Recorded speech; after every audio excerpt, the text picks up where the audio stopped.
পতিত আওয়ামী লীগের দোসররা সাতপন্থীদের মাধ্যমে দেশকে অস্থিতিশীল করতে চাচ্ছে বলে অভিযোগ করেছেন তাবলিগ জামাতের জুবায়েরপন্থী মুরব্বীরা।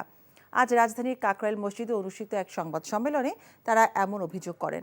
সম্প্রতি টঙ্গীর ইজতেমা ময়দানে হামলা এবং নিহতের ঘটনার সাথে জড়িতদের আগামী ২৪ ঘন্টার মধ্যে গ্রেফতার সহ সরকারের প্রতি ৩ দফা দাবি তুলে ধরেন জুবায়েরপন্থীরা। একই সাথে আগামী বৃহস্পতিবার সকাল ৯টা থেকে অনির্দিষ্টকালের জন্য কাকরাইল মসজিদ এবং এর আশপাশের এলাকায় অবস্থান কর্মসূচিরও ঘোষণা দেন তারা।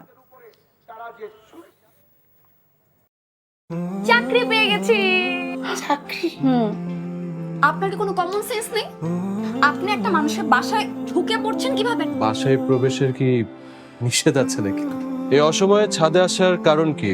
নতুন করে কারো প্রেমে পড়লেন নাকি?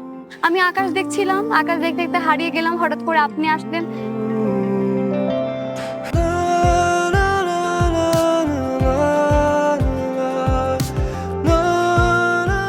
তুমি এখানে কেন? আমার অনুমতি নিয়ে এখানে আসা উচিত ছিল তোমার। মা, এই ছবিটা কার? আমার ম্যাডাম এই ছবিটা দেখে প্রতিদিন কাঁদবে কেন মা? এই মেয়েটা কি সব কথা বলছে? মারিয়া, তোমার কি হয়েছে? আজ এত বছর পর কি শাস্তি দিব আপনাকে বলেন তো?